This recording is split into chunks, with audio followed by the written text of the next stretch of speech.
Oke, bismillahirrahmanirrahim. Assalamualaikum warahmatullahi wabarakatuh. Selamat pagi semuanya.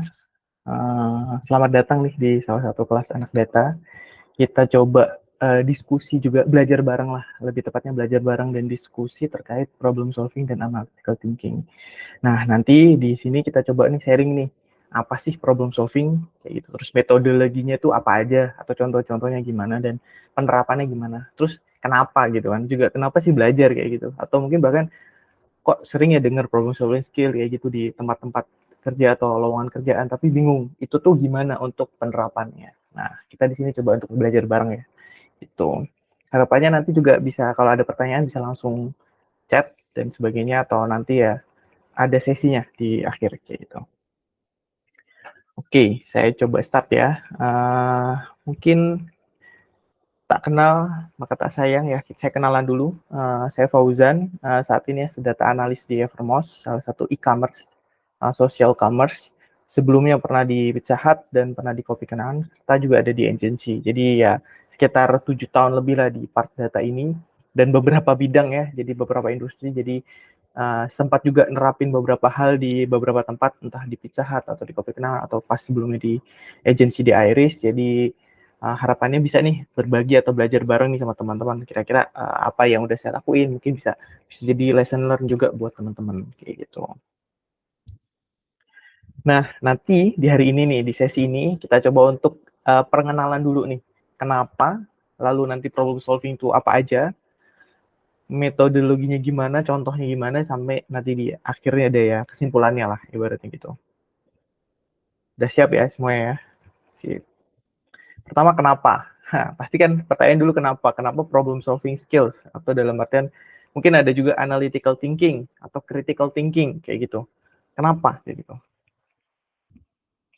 Pernah lihat job requirement juga kan ya? Ada tulisan di situ problem solving analysis kayak gitu. Untuk mungkin yang sering cari di part of data analysis misal, atau nggak cuma data analysis. Kemarin saya coba ini browsing ini dan terbaru ya ini ya, di LinkedIn dan sebagainya, cari job yang selain data analis. Saya coba cari, ternyata nggak cuma data analis yang butuh problem solving skill. Requirement buat jobs-jobs yang lain pun kayak marketing atau bisnis atau dan lain-lain tuh butuh nih problem solving kayak gitu. Dan itu biasanya selalu ada nih termention kayak gitu kan ya. Ada juga nih tempat lain, analytical thinking butuh juga kayak gitu kan. Ada lagi problem solving skills. Jadi ada lagi problem solving yang lain. Jadi nggak cuman di satu job requirement, bahkan banyak ya problem solving, critical thinking, analytical thinking kayak gitu kan selalu muncul nih. Lalu pertanyaannya nih dari teman-teman mungkin mostly mungkin masih ada yang mahasiswa atau fresh graduate atau lagi cari kerja. Lalu pertanyaannya adalah untuk dapetin requirement ini untuk bisa ya saya minimal bisa lah untuk kalau ditanya problem solvingnya gimana atau tahu metode problem solvingnya apa aja atau pernah menerapkan problem solving yang mungkin bisa dijelaskan. Nah itu kan pasti akan jadi pertanyaan juga ya interview. Atau ketika kerja, ketika ada requirement kayak gini berarti kan emang ada problem nih di satu tempat kerjaannya dan kita dituntut untuk bisa menyelesaikan tersebut dengan ya mungkin sistematis, dengan cara yang oh ada nih kalau untuk case kayak gini bisa seperti ini, atau mungkin metodenya mungkin sama atau beberapa metode kita gabungin itu juga boleh.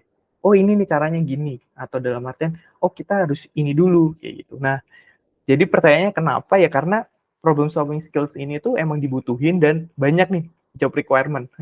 Kalau mungkin saya tanya teman-teman sekarang, kira-kira pede nggak nih kalau ada job requirement problem solving gini, terus ada interviewer, kira-kira problem solving skills apa atau dalam artian case apa yang pernah teman-teman lakukan kayak gitu, studi kasusnya apa kayak gitu. Apakah pede nih teman-teman di sini untuk menjawab apa ya kira-kira, terus metode tersebut bisa dijelaskan nggak kayak gitu. Oh gimana ya itu. Nah makanya dari itu kayaknya kita juga perlu nih nggak cuma belajar secara misal saya mau jadi data analis, saya belajarnya data toolsnya, cara ngolahnya, analisisnya dan sebagainya, tapi kita nggak tahu basic standar skills yang dibutuhin nih selain itu kayak gitu. Gimana di dalam proses data analis pun kan ada problem yang dihadapin, ada decision kan kita mungkin pernah dengar, teman-teman pernah dengar ada data driven decision ya, berarti kan ada keputusan yang berdasarkan data. di part itu dalam flow itu tuh ada problem solving-nya juga kayak gitu. Makanya di sini di state problem solving kayak gitu. Ini nggak cuma di data ya, di job-job lain pun kalau mungkin sekarang teman-teman lagi cari kerjaan atau browsing pasti butuh ini. Dan problem solving itu sendiri nggak cuma dipakai di kerjaan tapi di kehidupan ya, kayak ya di kuliah kah, atau di kerja di selain kerjaan di kehidupan kita pribadi dan personal ada aja masalah lah. Nah, mungkin dengan kita tahu problem solving metodenya atau metode problem solving, kita bisa minimal ya menguraikan masalah tersebut kayak gitu. Wah, saya ada masalah kehidupan keuangan misal. Oke, tapi ya daripada dipikir masalahnya doang ya kita coba cari, kita uraikan gitu loh. Oh, gimana ya cara solvingnya? Oh, kita uraikan satu demi satu. Kedua, kenapa nih? Karena emang ini berdasarkan, bukan berdasarkan saya ya, ini berdasarkan World Economic Forum. Mereka ngelakuin survei di 2020 kemarin, beberapa top skills yang dibutuhin sampai ke 2025, masih sampai 2-3 tahun lagi ke depan. Itu ada analytical thinking, dan juga problem solving, termasuk top skill. Di sini juga ada critical thinking and analysis, berarti kan itu analisis juga penting ya, terus teknologi dan sebagainya. Nah, ini berarti udah jadi ancang-ancang nih buat kita. Kalau kita sekarang ngerasa belum pede untuk analytical thinking, belum pede untuk problem solving atau critical thinking, di mana skill-skill tersebut dibutuhkan dan tadi jadi requirement, berarti kita harus start nih untuk, wah belajar nih, harus kita tahu nih apa sih problem solving dan sebagainya. Nah, kalau yang tadi, ini tuh survei di 2020. Nah, World Economic Forum ngelakuin survei lagi di 2022 atau 2023 ini, kayak gitu. Mereka lakuin survei lagi, dan hasilnya apa? Ternyata masih analytical thinking juga masih top skills jadi utama nih untuk pekerja di 2023 ini, kayak gitu. Oh, di sini nggak ada problem solving. Nah, problem solving itu masuk ke dalam konteks si analytical thinking-nya, kayak gitu. Ketika kita analytical thinking, di part itu ada proses problem solving-nya. Jadi udah makin yakin ya, wah penting banget nih berarti analytical thinking, problem solving dan sebagainya. Nah, tinggal pertanyaannya, apa kita udah yakin belum sih dengan skills kita terkait itu? Kita udah tahu belum sih apa aja sih metode-metodenya kayak gitu. Untuk yang di part chart yang kanan ini tuh yang reskilling. Reskilling itu orang-orang berusaha untuk mengupdate skillnya. Skillnya diupdate lagi, ditingkatin lagi. Mungkin contoh paling sederhana di sini, AI dan Big Data ini kan masih 15 ya di 2023. Tapi secara projection atau reskilling fokus, ini reskilling fokus, AI dan Big Data itu termasuk yang bagus nih di sini, di kanan, kayak gitu. Atau ya paling deket kayak teknologi literasi, itu kan juga 6, tapi dia tinggi juga, kayak gitu. Kalau analytical thinking emang ya top lah, ibaratnya gitu. Jadi, makin yakin ya, oke, berarti problem solving, analytical thinking, critical thinking, kayak gitu nih penting nih, dan berarti perlu kita mulai nih start untuk belajar hal-hal tersebut, kayak gitu. Apa aja kayak gitu, apa aja sih ini problem solving kayak gitu. Pasti bertanya-tanya itu ya. Jadi ya tadi kesimpulannya ya, pertanyaannya kenapa? Jawabannya ya karena ya problem solving sama hal ini menjadi keterampilan yang penting untuk kita miliki. Nggak cuman di bidang data, jadi untuk survei ini tuh bukan di bidang data aja ya, ini keseluruhan. Jadi survei yang dilakukan udah keseluruhan terkait pekerjaan di dunia bahkan kayak gitu. Nanti untuk di Indonesia sebenarnya ada datanya juga, mungkin nanti akan saya coba share juga ke teman-teman nanti. Jadi data ini tuh ngomongin terkait pekerjaan keseluruhan. Analytical thinking itu penting, problem solving itu penting. Oke, sampai sini cukup jelas ya, berarti udah makin yakin nih, wah penting nih harus mulai start belajar, atau dalam artian mulai ngerapiin lah, oh study case apa ya yang mungkin, oh kayak gini, ini konteksnya problem solving, ini bukan, dan sebagainya. Kita coba deep dive nih, apa itu problem solving sama analytical thinking. Dan nanti kita juga coba jelasin beberapa contohnya ya. Nah, problem solving sendiri, ini kemampuan untuk mengidentifikasi, menganalisis, dan mencari solusi. Ya, pastilah, namanya cukup jelas ya sebenarnya. Clear enough problem solving, berarti memang menyelesaikan masalah. Biasanya ya ini untuk nggak cuma menyelesaikan, kita start dari identifikasinya dulu, terus menganalisis, kita analisis hasil identifikasi kita, dan juga kita coba untuk mencari solusi yang sedang kita hadapi, yaitu berdasarkan identifikasi dan analisis kita. Ada logis, ada kreatif. Sebenarnya part kreatif thinking kan tadi juga penting ya. Jadi kreatif itu juga penting. Kita bisa coba nih mengeluarkan ide-ide kreatif kita kayak gitu. Ada beberapa metode yang paling sering brainstorming gitu ya. Ya kita brainstorm kayak ya diskusi kayak gitu ya. Biasanya ada satu masalah atau suatu ide gede nih. Oh, saya pengen paling sederhana ini misal. Saya ada masalah keuangan. Ya udah kita brainstorming sama mungkin keluarga atau teman terdekat kita. Ada masalah keuangan terkait A. Yuk coba brainstorm, ada ide nggak untuk menyelesaikannya? Oh, ada ide. Coba usaha tambahan. Oh, coba usaha ini. Oh, coba cari dari sini. Oh, coba dari. Nah, itu brainstorm. Biasanya tuh kayak gitu. Kayak kita ngelempar-ngelempar ide nih, bebas. Jadi belum ada sanggahan, belum ada kayak ini nggak mungkin, ini nggak mungkin, ini nggak usah, ini nggak bisa. Nah, kalau brainstorm itu bener-bener kita ngeluarin semua kemungkinan-kemungkinan yang ada. Bebas. Kita keluarin aja dulu. Kayak gitu.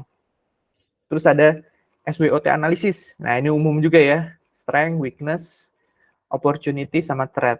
Jadi kita analisis nih. Ada nih beberapa poin yang dianalisis. Ada root cause analysis, penyebabnya. Kita cari nanti penyebabnya. Ada 5 why, kenapa. 5 nih. Kenapa. Ya itu nanti kita tanya tuh berturut-turut kenapa. Ya tadi ya kita problem solving. Kenapa kok problem solving? Oh, ini karena dibutuhin di job description requirement-nya problem solving. Kenapa dibutuhin di requirement problem solve di requirement pekerjaan? Karena emang top skill. Kenapa kok jadi top skill? Karena emang kepake untuk ini ya kayak jadi kenapa. Six thinking heads. Jadi ada kreatif, ada critical dan sebagainya, nanti kayak ada dibagi-bagi kayak gitu. Kalau analytical thinking, ini lebih kemampuan menganalisis informasi secara kritis dan sistematis. Jadi sebenarnya nyambung sih.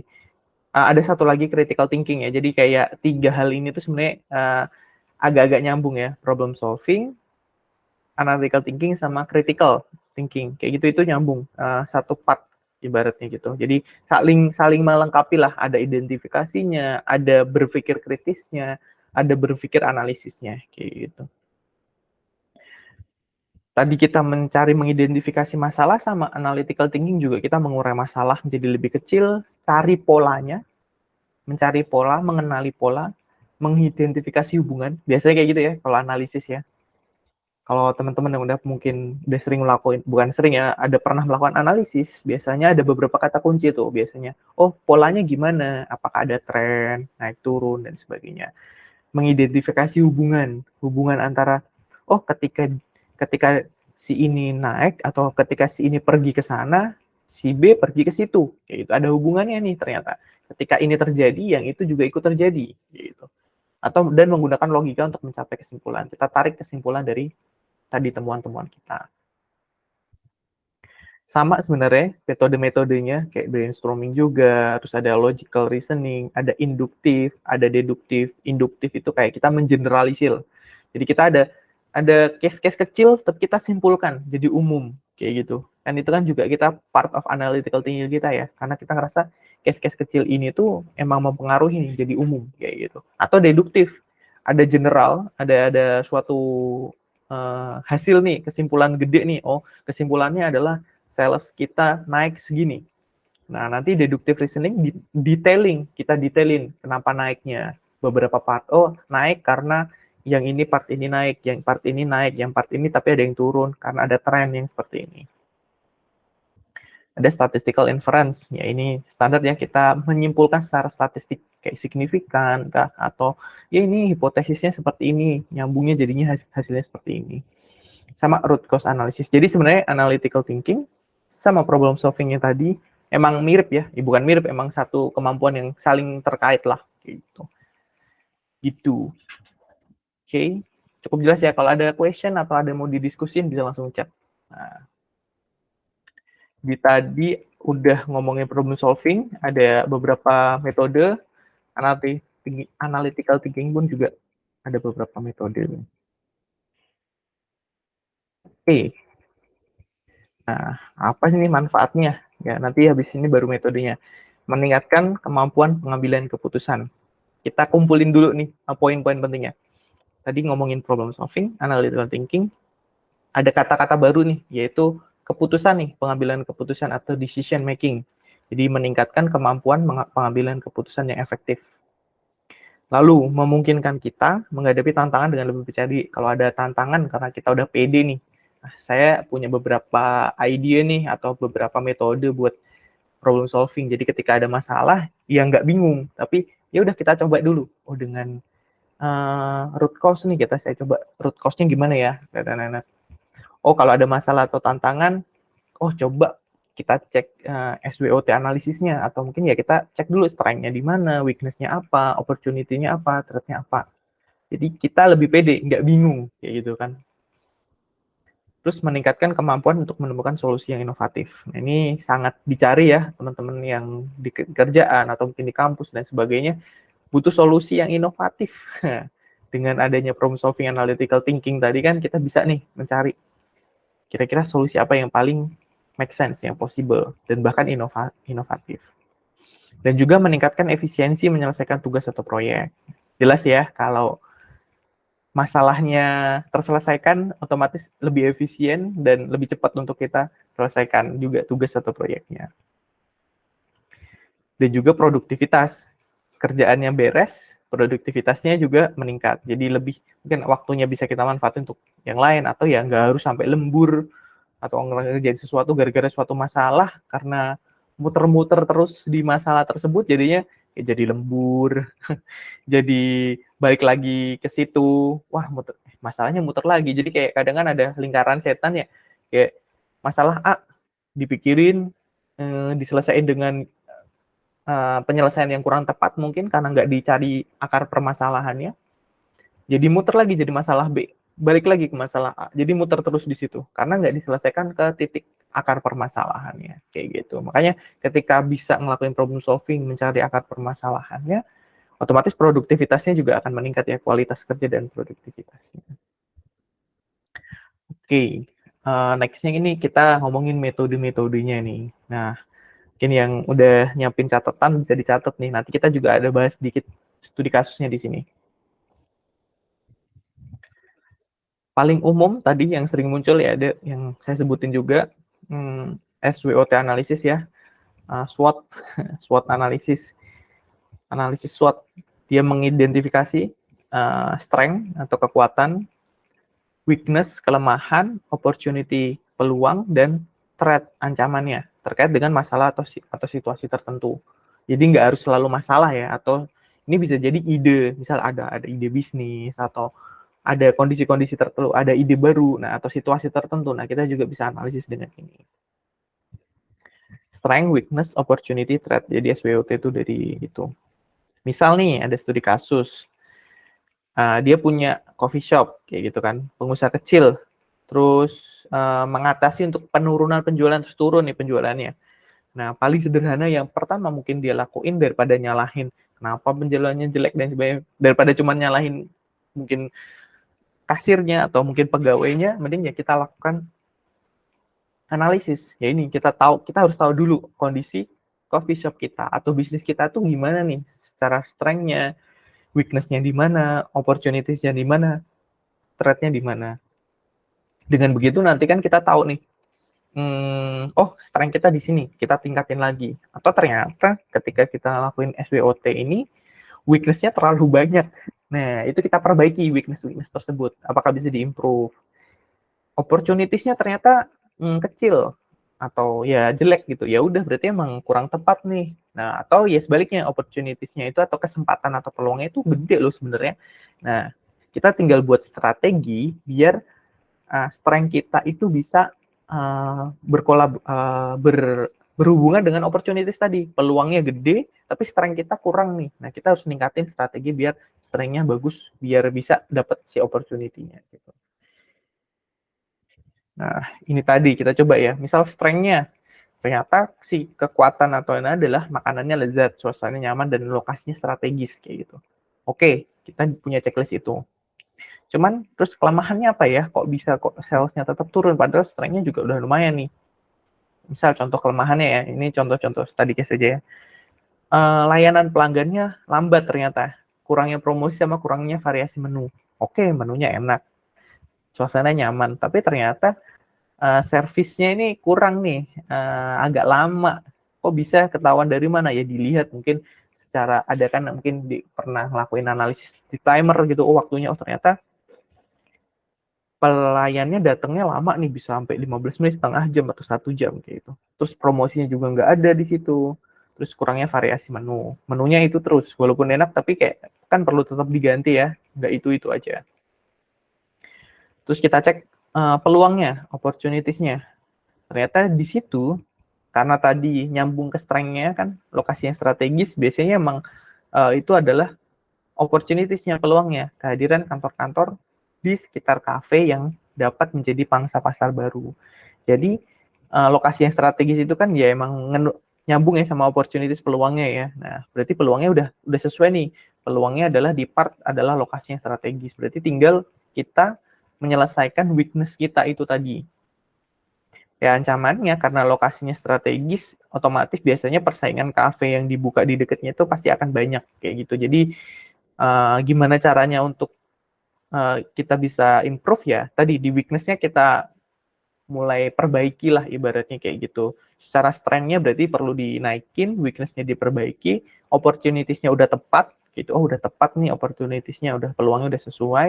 Nah kalau ancaman ya kita tahu lah, oh iya ada nih beberapa hal kayak gitu.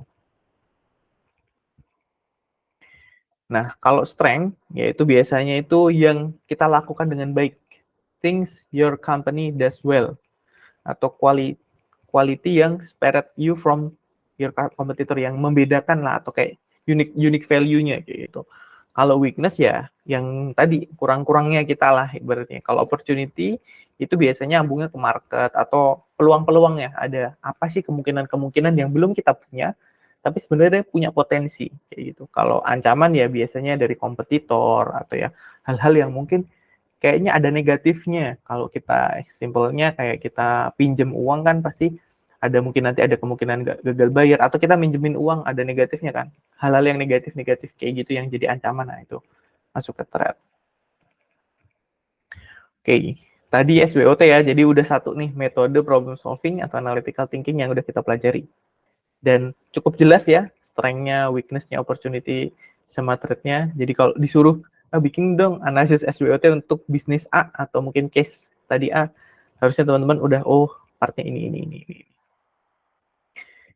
Selanjutnya brainstorming. Ya, kita brainstorm lah.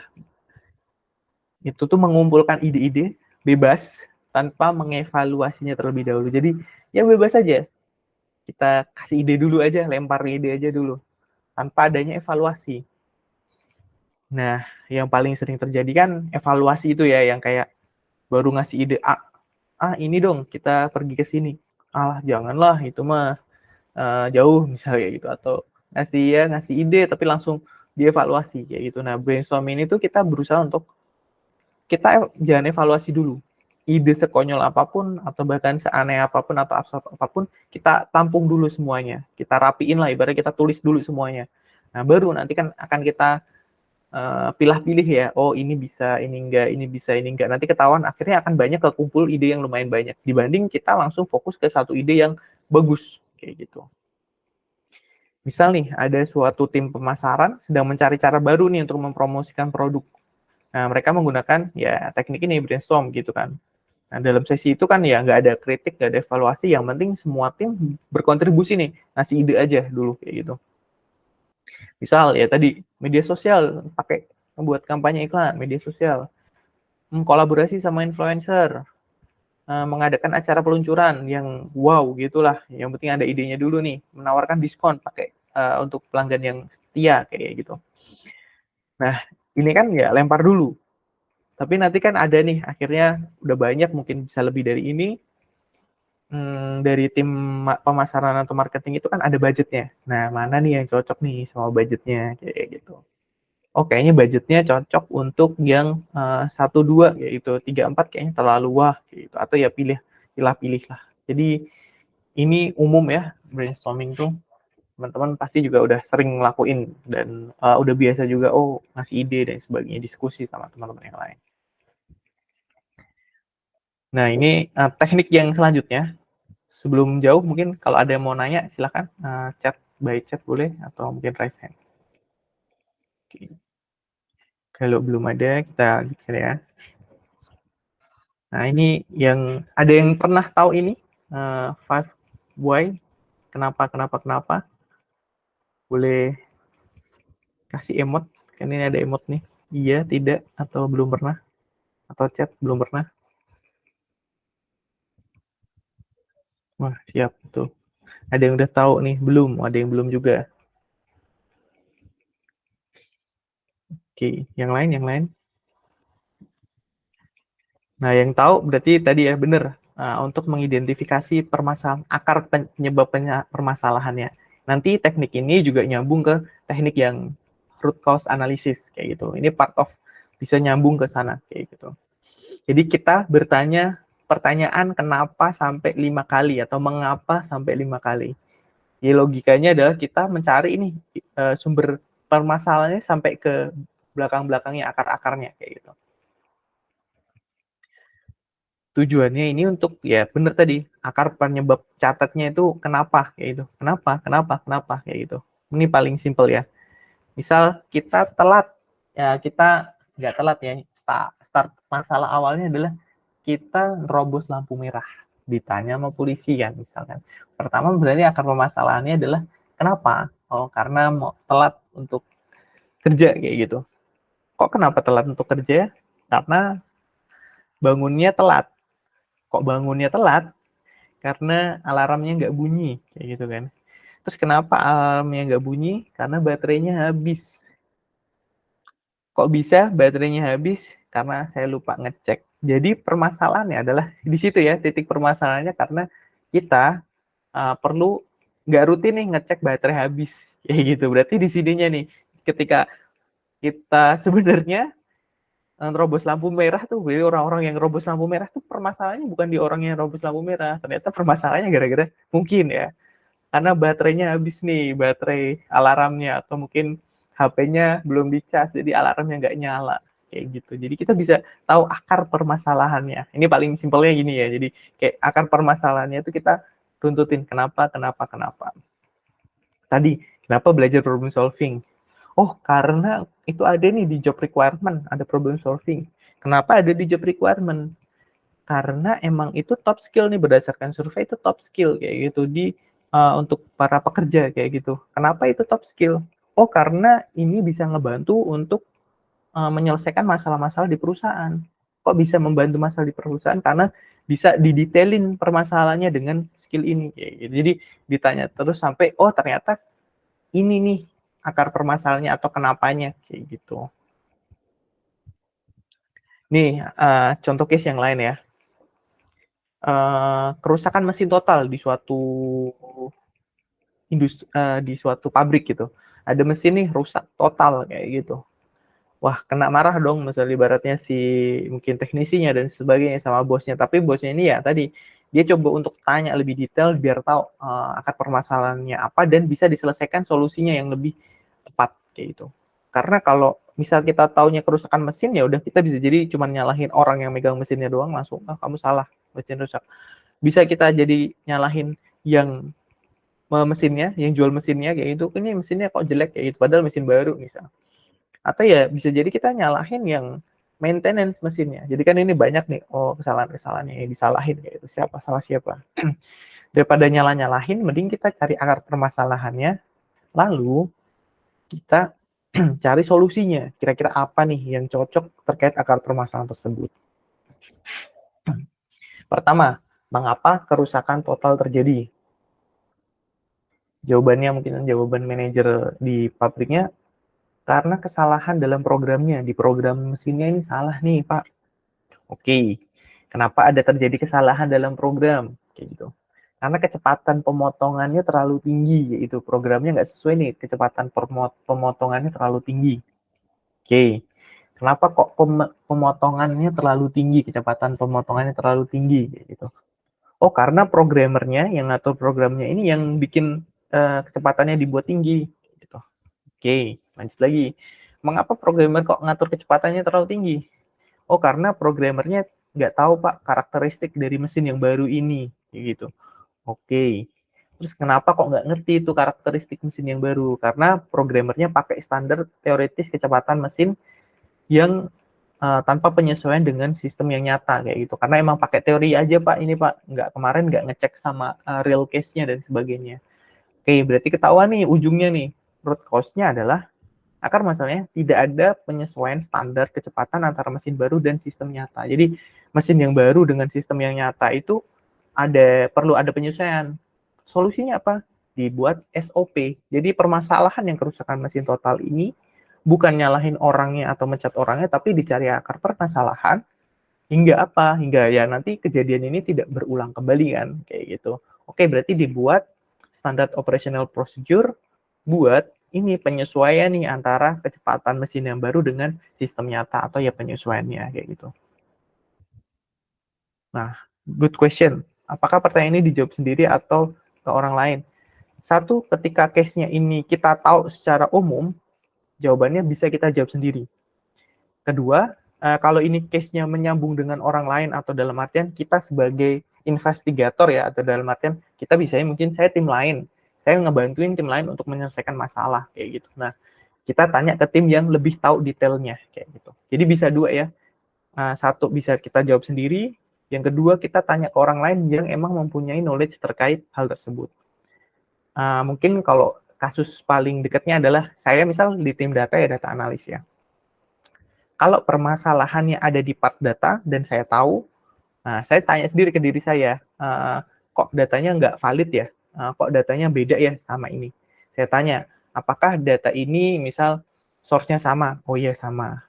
Kok bisa nggak valid kayak gitu? Misal, oh karena source-nya ternyata sama tapi apa? Tanya lagi detailing kayak gitu. Jadi ada part ketika kita tanya, kita diri sendiri, ada part ketika, oh saya sebagai tim data, bantuin nih data tim lain.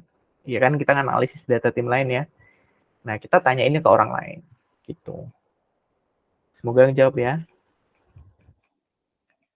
Oke.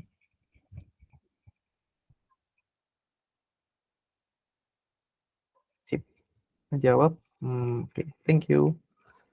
Next-nya, nah, tadi nyambung yang 5 why-nya ini kita lanjutin ya ke root cause-nya. Sebenarnya kan ini udah ngomongin akar masalah atau root cause ya. Ini nyambung nih sebenarnya teknik ini ke root cause analysis gitu. Jadi root cause analysis ini tuh kayak tool yang populer sih di perusahaan buat mencari tadi. Hampir sama kayak yang tadi saya jelasin, kayak ketika di pabrik kayak gitu kan biasanya tuh ada kondisi-kondisi tertentu ya, kita harus solve problemnya dari akar permasalahannya kayak gitu. Dan root cause analysis atau yang tadi yang 5 whys tadi itu sebenarnya itu dari penciptanya itu Kanban, itu tuh dari Toyota kalau nggak salah. Konsepnya itu dari yang nyiptain Toyota gitu. Jadi dia mulai dari situ. Ini sama nih, kita definisikan masalah. Kalau ini lebih generalnya. Kalau yang 5 whys itu nanti part of di salah satu langkah di root cause ini kayak gitu. Kedua, kita kumpulin datanya. Ketiga, identifikasi penyebab yang mungkin. Nah, nanti kita pertanyaan 5 mengapa kenapa tuh masuk ke langkah 3. Identifikasi akar permasalahan, ya kesimpulannya tadi ya, akar permasalahan itu jadinya ini kayak gitu. Ajukan dan implementasi solusi. Nah, tadi ya cukup jelas juga ya dengan contoh yang tadi ya. Kita coba contoh. Misal ini detailingnya lah. Definisikan masalahnya. Jadi masalah apa yang sedang terjadi pada saat ini. Harus detail. Dan harus detail juga, definisinya jelas. Jangan masalahnya terlalu umum atau ya terlalu spesifik yang kayak, oh ini gini aja harusnya. Tapi ya emang problemnya cukup jelas. Jelaskan gejala, simptom itu gejala yang spesifik yang menandakan adanya masalah tersebut. Gejalanya apa? Oh, gejalanya emang adanya penurunan kualitas atau penurunan produksi misal, atau penurunan apa yang jelas terlihat nih. Lalu kita kumpulkan data. Apakah ada memiliki bukti yang menyatakan masalah emang benar? Ya tadi datanya, oh data penurunannya jelas nih. Kualitasnya turun jelas, datanya, angkanya, numbersnya, penurunan salesnya juga turun, dan sebagainya.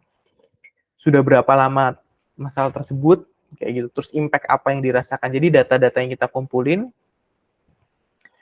kita identifikasi, Salah satunya yang tadi kita pakai pertanyaan mengapa, salah satunya ya jabarkan urutan kejadian mengarah kepada masalah, dijelasin tuh. Kenapa? Oh dari sini, oh ke sini, ke sini, ke sini kayak gitu. Terus apakah ada masalah yang lain muncul kan bisa juga nanti mungkin ada kayak tadi 5 ways tapi ada beberapa masalah kayak gitu. Lalu kita identifikasi akar masalahnya apa. Ujungnya tadi, oh ujungnya ini nih. Dan terakhir ya kita ajukan implementasi solusi. Yang tadi ya, misal tadi masalahnya ujung akhirnya adalah, oh ternyata tidak ada standar antara mesin yang baru dengan kondisi real case di pabrik tersebut kayak gitu. Jadi si programmer tuh belum bisa menyesuaikannya. Berarti adalah solusinya adalah kita buat standar operational procedure atau SOP buat case-case yang baru kayak gini, mesin baru, SOP-nya apa dan sebagainya gitu. Itu ya. Jadi teman-teman nih jadi udah kebayang nih, oh problem solving tadi ada SWOT, kita bisa cari strength, weakness, opportunity, threat, ada brainstorm, kasih ide-ide, ada 5 whys, oh ini, ada root cause juga nih, ada beberapa metode nih kita coba pelajari. Nah, terus yang next-nya, tadi kan saya juga mention ya, di sini pun juga ada kumpulkan data, terus kita ngomongin problem solving, kita ngomongin analytical, biasanya kan juga based on data gitu ya. Ya tadi driven decision ya. Jadi data driven decision. Jadi ada keputusan yang didasari oleh data. Nah, biasanya di part of flow dari data driven decision ini juga ada part problem solving sama analytical thinking dan juga critical thinkingnya. Biasanya kan emang come up dari problems atau ideas. Terus dari masalah atau ide-ide yang mau muncul, sama ya, kita kumpulin datanya. Datanya kita kumpulin. Data itu bisa dalam bentuk numbers atau angka atau tabel dan sebagainya, atau dalam bentuk informasi. Kita tanya nih ke orang-orang, kita interview, oh ini apa ya, ini apa dan sebagainya. Itu juga masuk ke dalam data. Baru kita proses datanya, ya kan? Kalau yang tadi kan mungkin ngumpulin data aja ya. Kalau ini kita proses juga datanya. Kalau data driven decision mungkin ini as a data analyst. Kita bikin report atau dashboard, biasanya kayak gitu. Nah, di proses ini sebenarnya kita udah ngelakuin problem solving ya. Ada problemnya, kita coba proses, kita menghasilkan analisis atau report atau dashboard. Analytical thinking juga. Kita diskusi. Nah, di sini biasanya di sini tuh ada brainstormnya, mungkinkah dari hasil yang kita dapat bisa jadi muncul ide-ide baru. Bisa juga ada critical thinkingnya, ada dikritis, oh ini kenapa, atau ya tadi problem solving. Bisa jadi baru muncul nih masalahnya di hasil report. Oh ternyata turun salesnya. Oh ternyata ada masalah nih performance-nya secara umum. Kayak, oh di toko-toko atau di toko-toko yang daerah mana performance-nya jelek, service-nya jelek, speed of service-nya jelek gitu. Nah, diskusi di situlah nanti kita tadi ya problem solving ya. Tadi tanyain kenapa gini, kenapa. Atau ya dicari root cause-nya. Atau ya dicari strength-nya di mana. Based on report ini bisa nggak dibuat kayak part strength-nya di mana, part weakness-nya di mana, part opportunities-nya di mana, threat-nya di mana. Itu juga bisa. Baru ke decision, data driven decision, bisa jadi kita evaluasi dan ada problem atau ideas yang lain. Nah, dengan adanya data driven decision ini kita adding value nih untuk keputusan dengan adanya data. Yang tadi ya dengan root cause tadi kan berdasarkan data, ada data dan sebagainya, kita membantu menambahkan value atau nilai dari keputusan tersebut. Itu. Misalnya nih konteksnya kita coba study case lagi ya. Tadi kan beberapa study case problem solving. Kalau ini konteksnya ke dalam data, misal ada online grocery, jadi ada toko online lah. Dia pakai membership program. Jadi join member ke online tersebut biar apa? Biar dapat customer-nya lebih enak nih, dapat ada bonus-bonus benefitnya lah. Nah, tapi ternyata customer-nya kok makin hari makin turun ya. Emang bertambah orangnya, tapi ada yang turun, nggak beli-beli lagi dan sebagainya, kayak gitu. Ada datanya. Jadi tadi step pertama kita cari data, problemnya apa, kita cari datanya ya. Nah, datanya dapat nih. Pada grup pertama, kita kumpulin per grup lah ibaratnya. Grup pertama yang join ada 1.000 orang. Turun-turun terus nih sampai minggu ke-8 sisa 200 orang kayak gitu. Grup kedua yang join 2.000 orang, sisanya tinggal 500 orang di week ke-8. Grup ketiga 1.500, sisanya di 400. Nah, itu cuma tambahan. Nah, dalam proses ini kan tadi kita udah ini ya, problem udah, idenya udah ada, kita berarti nyari akar permasalahannya berdasarkan data yang kita proses ya. Nah, data ini kita proses. Salah satunya analisis yang dipakai namanya cohort analisis. Atau ya bisa jadi kita ya simplify, kita coba untuk visualisasikan biar ketahuan nih kenapa kok turun atau di mana sih titik turun gitu. Nah, dari data itu tadi coba divisualisasikan ya, salah satu teknik untuk menyelesaikan masalah itu sebenarnya adalah metodenya adalah kita punya data dan kita visualisasikan, data visualization gitu kan. Kita visualisasikan data tersebut. Wah, ketahuan nih, cukup jelas ya, kalau dari sini kelihatan banget. Di week ketiga dan keempat, ternyata ada signifikan nih penurunan di week ketiga ke week keempat. User-user atau tadi member-member yang join online-nya tadi kan, ternyata dia bertahan 3 minggu aja. Minggu keempat banyak yang langsung drop, nggak beli lagi, nggak ke-maintain lagi, kayak gitu. Nah, kan jadi tahu nih akar permasalahannya, atau mungkin nggak harus akar permasalahan, atau kita tahu nih di mana nih, kapannya gitu. Dari situ, kita bisa nih, ada idenya kan, jadi punya ide nih, berarti biar ini kenapa ya kok turun di minggu ketiga keempatnya nih ya, berarti bisa di minggu ketiga keempatnya kita kasih promosi tambahan biar dia tetap stay sama kita. Atau ya kita tanya, misalnya di minggu keempat yang turun itu kenapa gitu, biar lebih tahu lagi nih permasalahannya di mana. Nanti kan kita bisa evaluasi lagi kayak gitu. Oh ternyata habis kita kasih promo di minggu ketiga keempat naik nih, dan jadi bagus dan bisa bertahan lebih lama kayak gitu. Itu juga bisa. Atau ya dengan cara-cara yang lain ya. Ini kita identifikasi permasalahannya dulu di titik mana. Namanya funnel juga nih, funnelnya gimana, bagus atau enggak. Nanti juga kita bisa cek nih customer segmentation-nya biar lebih deep lagi gitu. Ini kan belum dilihat ya. Jangan-jangan emang ada perbedaan nih. Orang yang drop tadi dengan orang yang tetap stay kan beda nih segmennya mungkin. Nah, kita bisa analisis dan bisa kasih promo atau ya hadiah atau bonus yang lain lah disesuaikan dengan jenis segmennya gitu. Kesimpulan, wah udah sampai kesimpulan ya. Keterampilan problem solving ini penting nih ya. Tadi udah kita bahas dan banyak contoh-contohnya emang kepakai banget di dunia kerja ataupun kehidupan kita sehari-hari. Jadi nggak cuma di dunia kerja, tapi banyak case-case tadi ya. Secara individu kita punya masalah dan sebagainya. Nah, dengan metode-metode tersebut, mempermudah lah dengan kita aware, oh ternyata ada metodenya, ada step-stepnya. Gitu. Jadi nggak bingung kita start dari mana. Gitu. Dengan keterampilan ini juga kita lebih pede ya tadi. Lebih pede untuk coba apply kerjaan pastinya kan ya kan. Di dunia kerja pun kalau ada masalah kita juga lebih pede, oh benar-benar nih ada masalah apa nih, jadi kita udah tahu nih, oh kita lakuin ini kayak gitu. Kita juga bisa menggunakan strategi yang tadi untuk mengasah lagi nih problem solvingnya. Kita ngelakuin SWOT kayak gitu tadi, analisis ke hal-hal yang mungkin kita pengen mutusin nih, habis kuliah saya mau kerja di bidang A misalnya data gitu. Coba analisis lah strength saya terkait case ini. Oh, strength saya kalau untuk di bidang data saya punya ini. Tapi saya punya weakness di bidang data harus bisa, misal bisa SQL gitu.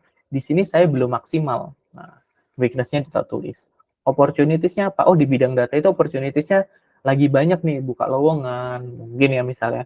Terus gajinya juga lumayan, lagi dibutuhin banyak industri dan sebagainya. Terus threat-nya apa? Oh, threat-nya ancamannya mungkin ya banyak pelamar kerja juga yang lain kayak gitu ya. Kita lakuin data analisis buat mengetahui nih kelemahan kita juga kan. Oh, kalau lemahnya di SQL berarti saya cari kelas-kelas SQL kayak gitu, atau belajar otodidak SQL dari Google, YouTube dan sebagainya. Itu banyak banget kayak gitu. dengan tadi ya mengasah kemampuan itu membantu kita nih buat lebih meningkatkan problem solving-nya. Nah, ini beberapa book recommendation dari saya. Sebenarnya lebih dari ini, tapi ya silahkan dicoba dulu dari sini. Saran saya yang paling sederhana tuh yang problem solving one on one. Itu sangat-sangat simple. Jadi penulisnya namanya Ken Watanabe. Dia itu McKinsey. McKinsey itu consulting company kan ya. Mungkin teman-teman yang tahu. Dia consulting company, handle banyak-banyak bisnis top 100 lah ya. Dia bikin buku buat anak-anak tujuannya. Jadi segmennya adalah anak-anak, ngejelasin terkait problem solving. Ada jadi banyak gambar-gambar, visual dan bahasanya sederhana, tapi akhirnya jadi best seller book yang dipakai nggak cuma buat anak-anak, tapi segmennya jadi umum kayak gitu, bahkan orang-orang dewasa kayak gitu. Jadi ngejelasin nih, nanti banyak study case juga di situ. Misal ada seorang anak, dia punya problem, misal dia pengen beli komputer atau beli sesuatu, tapi dia nggak punya uang. Gimana nih cara menyelesaikannya? Kayak gitu stepnya. Atau mungkin ada geng, ada suatu geng band gitu, band terus mau manggung tapi kok nggak banyak yang datang ya. Gimana caranya biar banyak orang yang dengerin lagu kita kayak gitu. Itu geng SMP SMA kayak gitu. Atau ya mungkin case-case yang lain. Jadi nanti di situ dijelasin kayak root cause analisisnya, terus gimana tadi brainstormnya kayak gitu. Itu sih kira-kira itu. Thank you di sesi pertama ini. Jadi teman-teman kalau tertarik di sesi selanjutnya nanti kita akan breakdown lagi lebih deep buat problem solving. Kita akan ngejelasin lagi buat mungkin buku-buku ini kita coba untuk breakdown ya. Kita jelasin untuk problem solving itu ya betul. Oke. Nah, sesi selanjutnya Q&A ya. Saya jawabin beberapa pertanyaannya. Oke, tadi yang pertama udah ya. Yang selanjutnya nih, problem solving dan analis bisa dilatih dengan step-step yang jadi. Jawabannya iya. Bisa dilatih dari situ dan juga bisa kita pelajari dari beberapa buku ini. Jadi kan banyak ya problem solving itu, nggak cuma tadi ya beberapa metodenya itu tadi. Apakah ada metode lain? Ada. Nah, dari buku-buku ini nanti juga ngejelasin metode-metode yang lain. Contoh algoritma to life by ini. Jadi dia ngejelasin algoritma tuh kayak langkah-langkah yang ada biasanya di programming dan sebagainya. Itu tuh membantu kita nih dalam proses kita problem solving atau decision making kayak gitu. Itu ya, semoga ngejawab ya. Jadi emang bisa kita latih. Tadi kan termasuk kita coba tuh, SWOT untuk latihan ini, yang ini untuk ini kayak gitu. Oke. Next-nya adalah bagaimana cara kita mengenali kemampuan diri sendiri ketika kita baru belajar mulai skill, bagaimana proses ini dan itu mulai. Oke, good question. Jadi gimana sih kita menganalisis kemampuan diri sendiri ketika kita baru mulai belajar atau mulai skills gitu. Mungkin kalau skills yang ada beberapa skills yang bisa kita assess ya, kita nilai, assessment, ada assessment testnya kan gitu ya. Contoh skill data analis gitu kan. Kan kalau toolsnya bisa di-assess ya, Excel, kita tes ada tesnya cara dan sebagainya. Bahkan kan biasanya kalau data analis, kita apply kerjaan, ada tesnya juga kan, interview test dan sebagainya, tes prakteknya dan sebagainya. Itu kan bisa di-assess dari situ. Kalau untuk problem solving, sebenarnya dari beberapa buku nanti, teman-teman juga akan ada study case. Nah, study case itu sebenarnya cara dari saya, gimana kita nge-assess-nya adalah study case tersebut kita coba kerjain sendiri dengan versi kita. Ketika kita yakin dan kita pede dengan jawabannya, terus kita compare dengan hasil yang ada di buku, walaupun itu nggak harus sama ya, tapi kita pede, nah itu juga bisa caranya assessment-nya kayak gitu. Yang saya lakukan ya, yang saya lakukan ketika saya belajar skill baru biasanya adalah saya bandingin dengan study case yang udah ada terjadi, terus saya lakuin dengan versi saya. Lalu saya compare tuh kira-kira gimana ya, apakah jauh banget atau jauh banget nggak apa-apa asalkan kita ngerasa udah bener kok apa yang saya lakuin kayak gitu. Itu sih kalau skill. Tapi emang untuk beberapa skill emang perlu dibuatin assessment-nya. Mungkin kalau yang untuk problem solving analytical thinking bisa nanti berarti kayak tes case study case gitu sih. Terus nanti jawabannya emang nggak mutlak ya, tapi proses berpikirnya yang dinilai kayak gitu. Itu sih. Semoga menjawab Nadia, Dimas gitu. Pada pertanyaan yang lain? Oke, kalau tidak ada, ini juga udah pas ya, jam 10.57. Ini juga di-record, jadi nanti recordnya saya share. Record-nya akan saya share dan beberapa tambahannya juga akan saya share. Mungkin nanti ada tambahan-tambahan materi ya, kalau yang tertarik nanti by email dan sebagainya. Dan kalaupun ada yang tertarik di data analitik, yaitu ya teman-teman yang di sini mungkin ada yang masih kuliah dan sebagainya, di anak data juga nanti kedepannya ada kelas untuk Google Sheet, mungkin yang tadi kita nge-solve problem by data gitu. Jadi ya nanti by email ya saya share untuk recordingnya gitu. Dan materi-materi tambahan. Nah, nanti kan contoh tadi kan ada kita solve problem by data ini tadi ya. Nah, nanti ada kelas Google Sheet, jadi explore function-function yang ada di Google Sheet, sekaligus kita coba nih study case berdasarkan data, gimana kita solve problem, kita nerapin beberapa tadi SWOT atau the root cause atau mengapa dan sebagainya dengan data. Jadi pengen combine sih, kita punya problem solving skill, analytical thinking, dan data. 3 itu sih kita combine gitu. Nah, nanti kelas selanjutnya akan ada di sekitar Agustus tanggal 6. Nanti cek info aja di anak data ya. Kira-kira begitu. Thank you semuanya udah hadir di sini. Nanti tunggu aja email untuk record dan materinya. Terima kasih ya. Thank you semuanya. Assalamualaikum warahmatullahi wabarakatuh.